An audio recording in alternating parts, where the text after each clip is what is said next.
Graça e paz, amados. Vamos abrir lá no Evangelho de Marcos, capítulo 10, versículos 46 a 52. Nós vamos falar nesta noite sobre o Rabi rebelde que vai passar por aqui hoje. Era essa conversa lá em Jericó, naqueles últimos dias, a última semana de Jesus sobre a face da terra, né? Antes de passar pela cruz. Então estamos mais ou menos na quinta-feira antes da semana da Páscoa. Então seria na semana passada, na quinta-feira. Na quarta-feira passada esse sermão deveria ter sido pregado, porque era exatamente mais ou menos por ali que Jesus estaria passando em Jericó. De Jericó, 25 quilômetros de Jerusalém, ele ainda passaria por Betânia, pela casa dos seus amigos Lázaro, Maria e Marta. E lá teria um jantar em sua homenagem na casa do Simão, o leproso, onde Maria quebraria aquele vaso de perfume caríssimo, né? Um ano de trabalho de um trabalhador comum, 300 denários, né? Quebrados para derramar o perfume sobre a cabeça de Jesus, sobre os pés de Jesus. Mas alguns dias antes ele está ali, passando por Jericó. Jericó era uma cidade maior do que Santa Rita do Passa Quatro e mais ou menos do tamanho daqui de Porto Ferreira.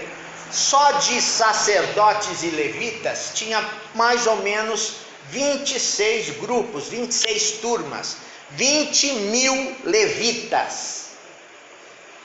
Então você conta aí, as esposas e os filhos, deve dar o triplo disso aí. Está chegando perto da população aqui de Porto Ferreira, não é não? Aqui tem uns 70, 75, uns 100. Pois é, então. E toda essa galera estava na expectativa, imagina só, toda essa galera estava na expectativa de conhecer o rabino rebelde lá da Galileia, o Nazareno, que havia afrontado toda a aristocracia judaica. A aristocracia judaica, a nobreza judaica são os sacerdotes. E eles eram os sacerdotes, eles eram os levitas. Muitos deles, alguns deles, tinham inclusive já devotado seu coração a Jesus. Tinham esperança que Jesus fosse o Messias.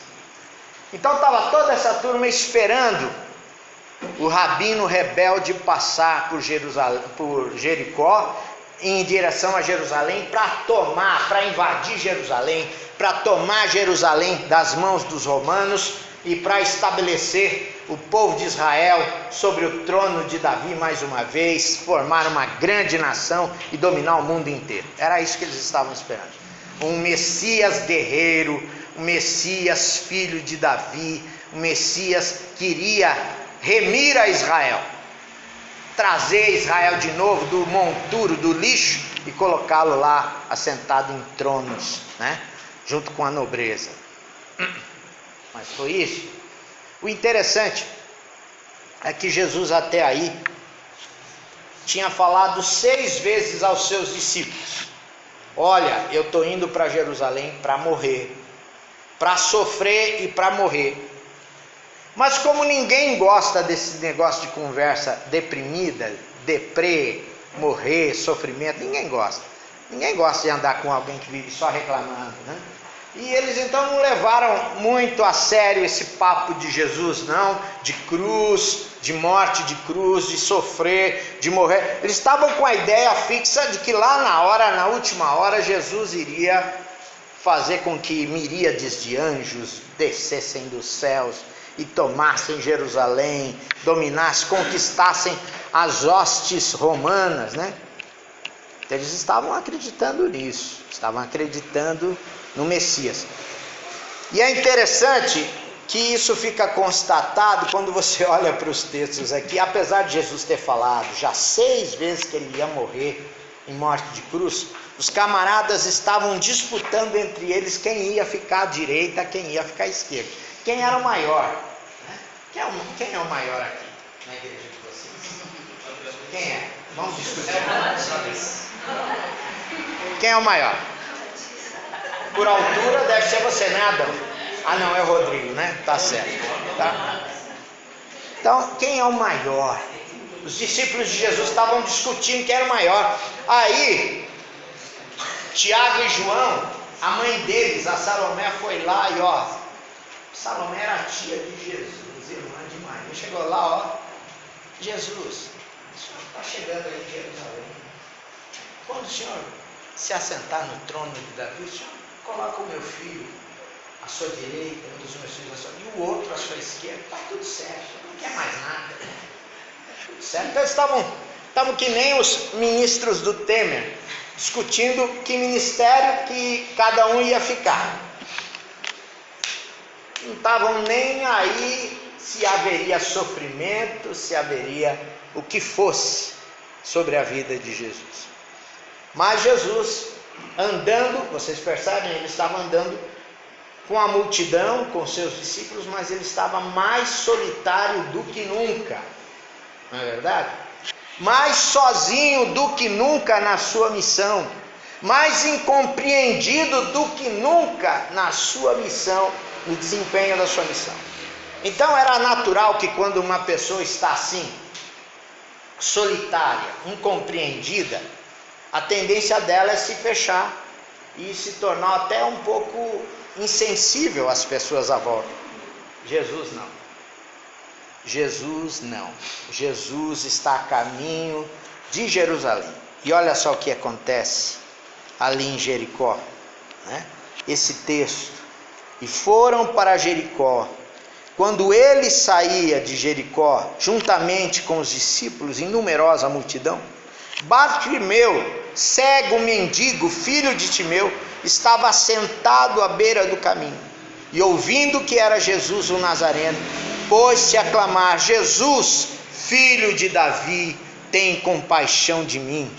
E muitos o repreendiam para que se calasse, mas ele cada vez gritava mais: Filho de Davi, tem misericórdia de mim. Parou Jesus e disse: chamai-o. Chamaram então o cego, dizendo-lhe: tem bom ânimo, levanta-te, ele te chama, o mestre te chama.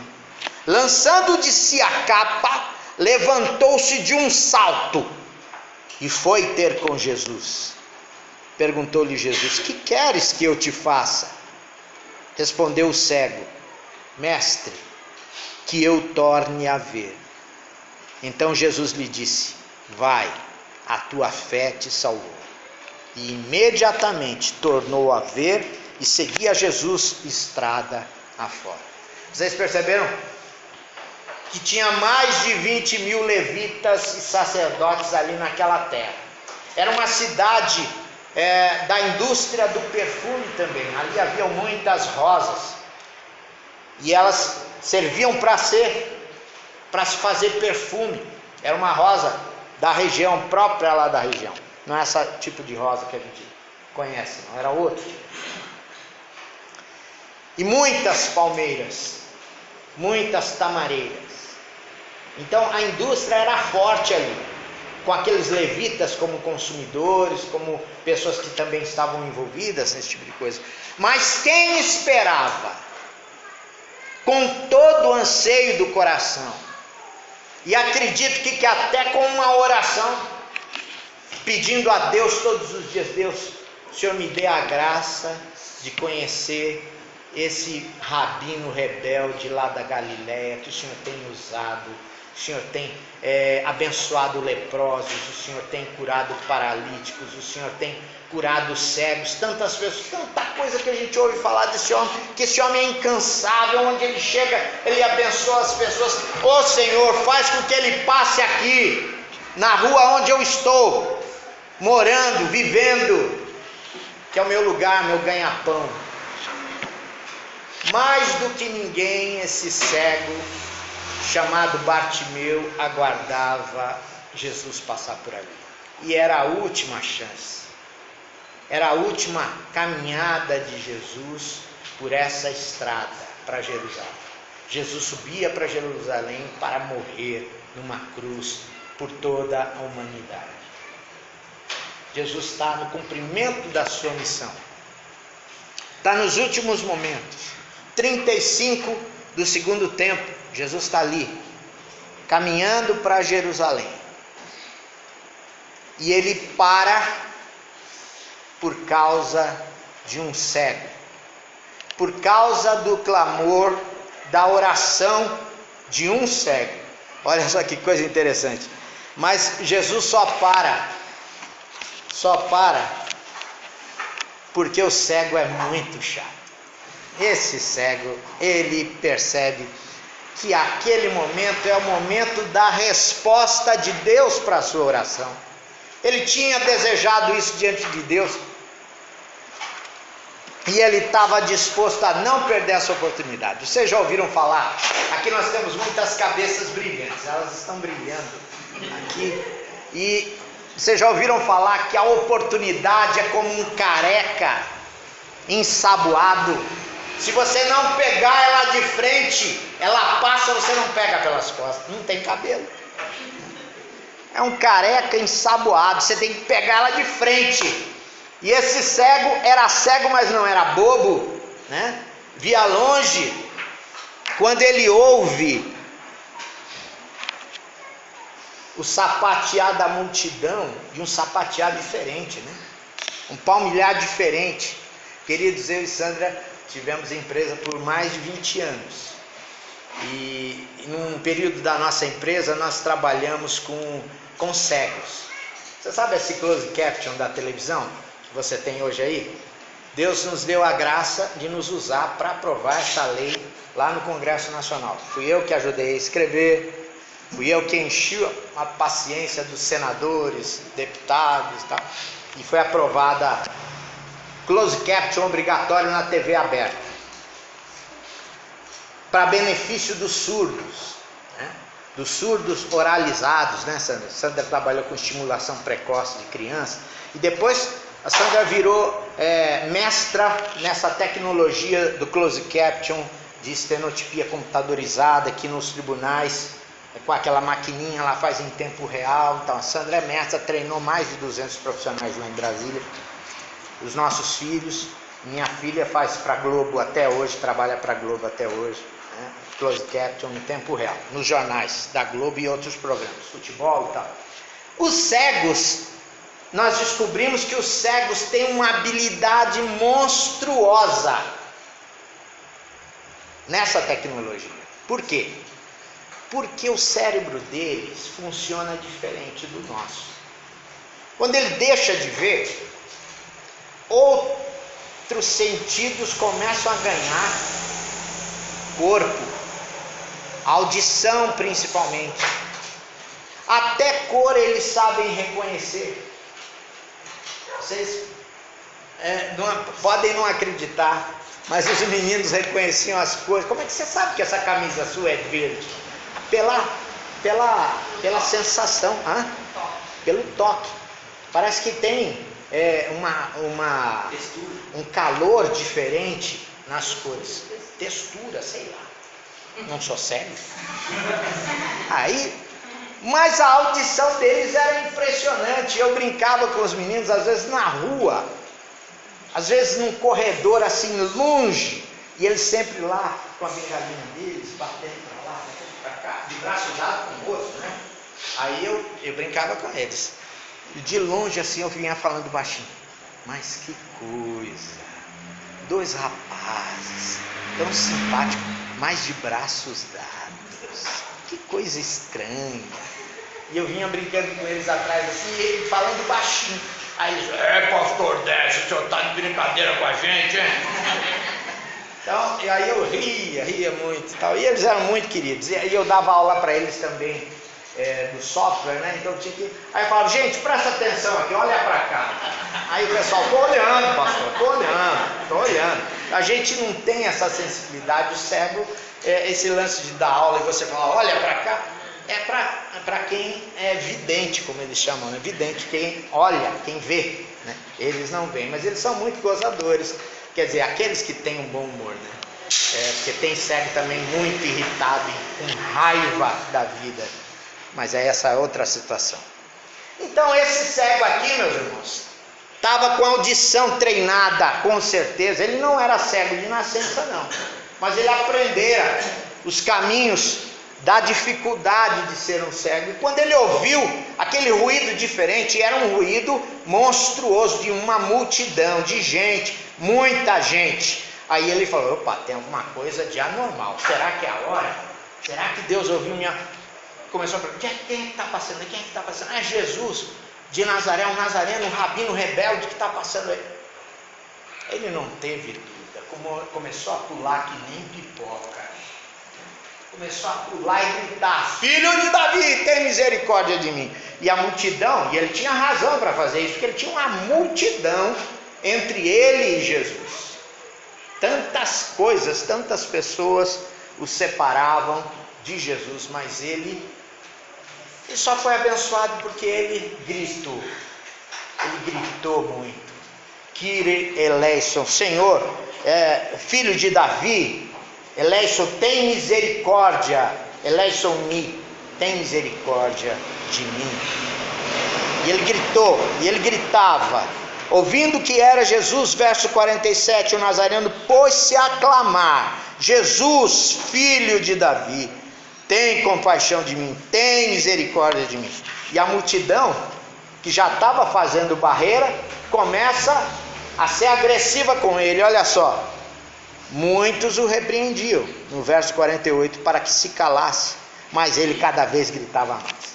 Ninguém fazia esse homem desistir da sua oração, do seu sonho. Ninguém fazia este homem se acalmar. Ele percebera que a vida nos dá oportunidade, Deus nos dá oportunidade, e essa oportunidade é como uma mente brilhante, que brilha, ensaboada, ou cheia de azeite, que você não pega se passar, você tem que agarrar na hora. E ele então gritava, pulava, gritava, pulava, gritava, pulava: filho de Davi, tem misericórdia de mim.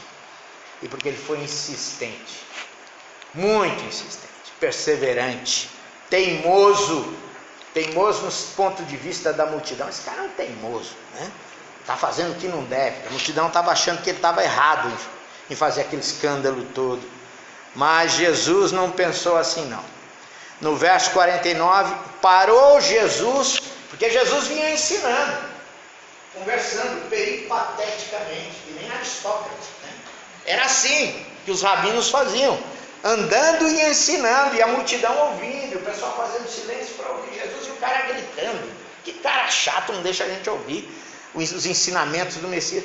E ele lá: filho de Davi, tem misericórdia de mim. Jesus parou o sermão dele, parou a multidão, parou a caminhada dele. Chamai. Você imagina a felicidade do rapaz? Pensa na felicidade desse rapaz. Chamai.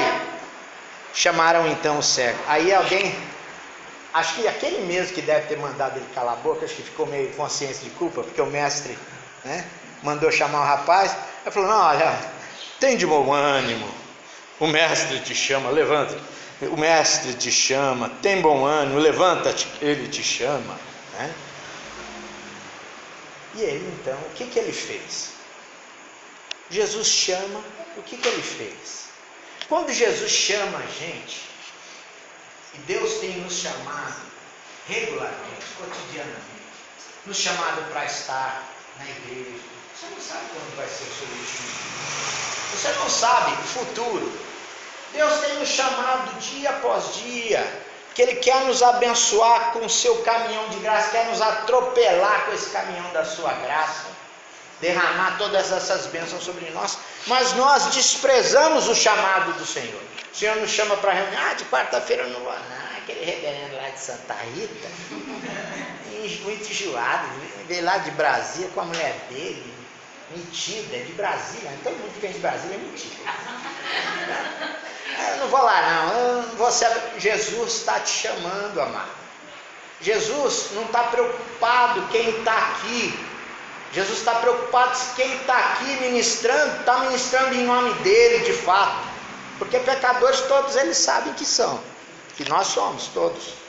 Ele sabe que todos nós somos pecadores. Mas se nós somos fiéis, se nós ministramos em nome dele, porque é o nome dele que tem poder. É o nome dele que tem poder. Então, é o Senhor querendo nos abençoar, Ele nos chama através do pastor Décio, chama através do pastor Silas. Não vou não, pastor Silas é chorão, é que nem o pastor lá de Santa Rita, que também é chorão. Então, tudo é desculpa para não se ir até Jesus, para não aceitar o convite, o chamado. Aliás, não é nem convite, é imperativo. Jesus está chamando, está mandando. É que nem a sua esposa, quando fala em casa, faz isso, fulano, é imperativo, é ordem, é comando. Então você tem que obedecer. Quem tem juízo obedece, não é verdade? Não é verdade, Ramatiz? Não é assim. Falou, a gente obedece. Jesus fala, chama, a gente obedece. A gente vem porque tem bênção. Ele nos chama para nos abençoar. Ele nos chama para nos encaminhar a vida após ele, como seguidores dele. E aí o rapaz, olha só, ao contrário da gente, o cego Bartimeu, como é que ele reage? A gente fica fazendo pouco caso. O cego Bartimeu, Jesus chama, o que ele faz? Lançando de si a capa. Gente, a capa era a principal roupa. A capa não era só roupa para você se cobrir no frio. Ela também era cobertor para a pessoa dormir à noite. Então era muito cara essa roupa.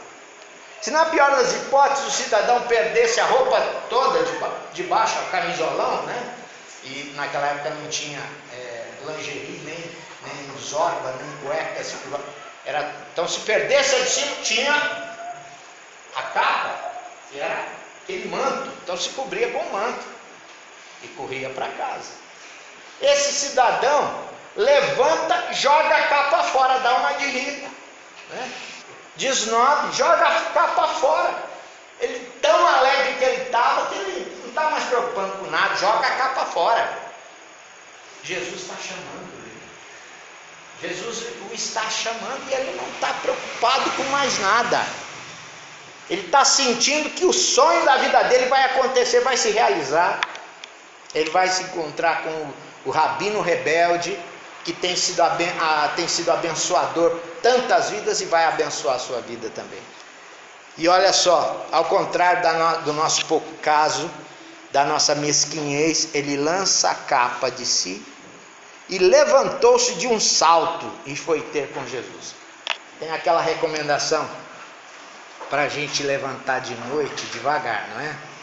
Até mesmo os mais jovens, viu você, Paulinho, que é mais jovem, tem que levantar devagar. Você bota os pés, crava os pés no chão, aí você respira. Não vai levantar de uma vez, você pode ter um AVC, né? Você pode ter uma isquemia, pelo menos. Negócio assim, tua pressão subir, você bufe, né? Se acordar, vai estar lá falando com Jesus. Então, você tem que tomar cuidado. Nós que somos um pouquinho mais velhos, muito mais cuidado. Mas é um cuidado geral. Mas o rapaz ali, o cego, Bartimeu, não tem dessa não. Ele está tão alegre, tão feliz, que recomendação médica o que? Ele pula, ele salta, de um salto ele está de pé. E aí a multidão já abriu um corredor até Jesus, ele já sai apalpando a multidão e chegando até Jesus feliz. E o interessante é que Jesus está indo para a cruz. Jesus está com o coração apertado de tristeza, com certeza, com um bando de discípulos que não entendem o que ele está fazendo. Ele tem tempo para parar, para curar esse ilustre desconhecido Bartimeu, né?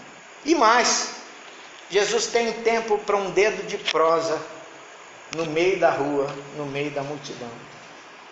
Olha só o que Jesus fala para o rapaz, no verso 51. Perguntou-lhe Jesus: que queres que eu te faça? Ué, qualquer um entenderia que era para curar o cego, mas Jesus quer conversar com o rapaz, quer ouvir quais são os teus sonhos, meu filho, o que você quer ganhar na loteria, né? Você é um infeliz, está querendo ganhar na loteria, né? Ah, você quer. Aí ele responde para Jesus: o que queres que te faça? Ele responde: Senhor, que eu torne a ver. Essa pergunta, coloque-se no lugar do cego. Se você encontra com o Senhor Jesus, com o Rei dos Reis, com o Deus, o grande Jeová, o grande Yahvé, encarnado entre os homens, o arquiteto, construtor deste universo, no meio da rua, na rua da sua cidade, na principal avenida da sua cidade, você encontra com Jesus, e ele pergunta para você: que queres que te faça? O que você vai responder para ele? Ah, eu quero um jogo de cerâmica nova, lá de casa, de pratos novos. Não acredito que você vai pedir isso para ele. Mesmo porque tem muito barato aqui. Eu conheço uma cidade aqui, né? Então, o que é que você quer que Jesus faça para você? Que é a tua oração que você tem feito tanto tempo esperando que Jesus passe pela rua da sua casa, da sua cidade, para que o Senhor te visite e te responda. Qual é? O que queres que te faça?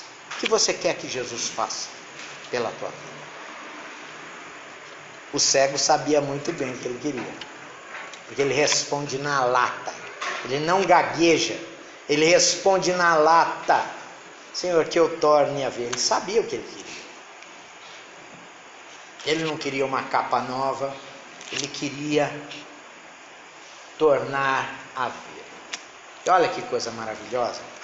Ele volta a ver. Ele volta a ver. E o interessante, Jesus simplesmente diz para ele: vai, a tua fé te salvou. Jesus não faz maiores salamaleques. No outro texto paralelo diz que eram 2 cegos. Onde tem 2 tem um, pelo menos, né? E sabemos o nome de um, né? Então, em nada deprecia esse texto ou a tradição dele, ou a verdade dele. Jesus diz: vai, a tua fé te salvou. O camarada estava esperando tanto que esse rabino rebelde passasse por ali. Ele tinha certeza que era a oportunidade, era a bênção de Deus sobre a vida dele. Olha, observe só, ele chama Jesus de filho de Davi. A doutrina dele não era boa. A doutrina dele, para arrepio dos puristas, né? Com a teologia, com a doutrina do cego não era boa. Ele estava chamando de Jesus o filho de Davi, o guerreiro, o Messias guerreiro. E Jesus era o filho de Davi, mas era aquele que veio montado, iria montar no dia seguinte, no domingo seguinte, alguns dias depois, iria montar num jumentinho, concretizando a profecia de Zacarias, que o teu rei vem montado num filho de jumenta, um animal de carga, de trabalho, de paz, de prosperidade e paz. Hosana ao que vem em nome do Senhor, bendito que vem em nome do Senhor. Foi as palmeiras, as folhas levantadas para Jesus, a aclamação a Jesus. Então ele não era o filho de Davi guerreiro. A doutrina do cego não era boa, a igreja do cego não estava bem doutrinada. Mas e daí? Qual o problema? Ah, tem problema sim. Se não cantar direitinho a doutrina certa, tá no pecado, tá no mal. Deus é um Deus de misericórdia. Deus é um Pai de misericórdia. Jesus é filho dele, é a encarnação dele. Com misericórdia abençoa o errado doutrinariamente, o impuro doutrinariamente, como a gente costuma dizer na nossa igreja, nos termos das nossas doutrinações dos nossos concílios, a igreja não é suficientemente pura. A oração do cego não era suficientemente pura, mas Deus é. Deus é puro, é santo e mais, é um Deus misericordioso, que abençoa, que cura o cego, que abre os olhos ao cego, que Ele nos abra os olhos para a gente ter o entendimento, para termos a visão, a percepção da grandeza, da misericórdia desse Deus de amor revelado em Jesus. E aí termina o texto dizendo que o rapaz foi, mas não foi para casa. Imediatamente ele tornou a ver, e diz o texto, e seguia a Jesus estrada fora. E seguia a Jesus. Ele assume o discipulado. E o discipulado é isso. O discipulado começa com uma necessidade. Você vem a Jesus por causa dessa necessidade. Você tem a graça de perceber que você é um miserável pecador que precisa do perdão de Deus. Você não tem o discurso certo, você não tem a ideologia certa, você não tem a vida certa, a tua vida errada, você não consegue cumprir as coisas boas que você aspira, que você idealiza, você não tem força para isso. Então você sente toda essa tua podridão espiritual, existencial, e você então vem, espera, vem encontrar uma resposta para a sua necessidade em Jesus de Nazaré. E aí Jesus de Nazaré é a resposta. Cristo é a resposta para tudo. É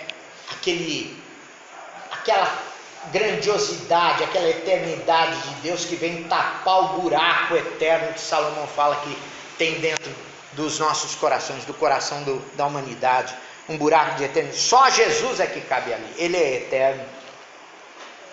E Ele vem, entra nesse nosso coração, e aí a gratidão se manifesta, que é outro fator do discipulado, a gratidão e depois a lealdade. Por isso é que ele segue para Jerusalém com Jesus. O cego Bartimeu segue para Jerusalém com Jesus, e seguiu estrada afora.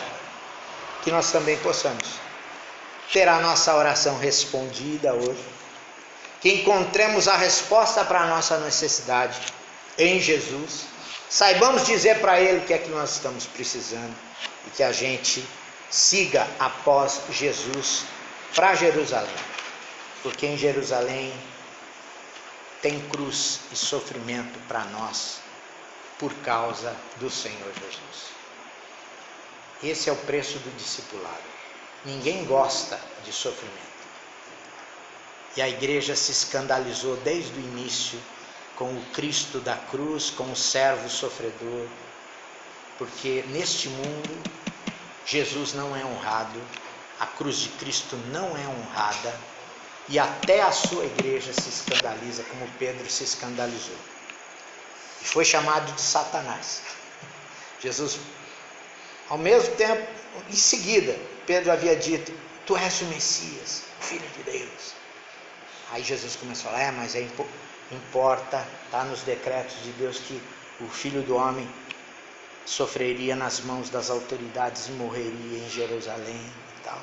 Aí ele, não, Senhor, que isso, não vai acontecer nada disso não. E tudo. Jesus disse, arreda-te de mim, Satanás. Nome bonito, né? Satanás. Eu lembro de um cachorro de um amigo meu, chamava Satanás. Satanás entra na igreja quando nós rejeitamos a cruz de Jesus na nossa vida. Que nós aceitemos como sério a bênção do Senhor, mas também o discipulado da cruz. Amém? Neste mês de abril nós vamos estar falando sobre o discipulado da cruz. Ok? Que Deus nos abençoe e que a gente seja fiel até a morte, ainda que diante da morte, porque tem promessa de coroa de vida eterna, galardão de coroa de vida eterna. Ser fiel até a morte, dar-te-ei O quê? Coroa da vida. Coroa da vida eterna sobre as nossas vidas. É a promessa do Senhor Jesus. Amém?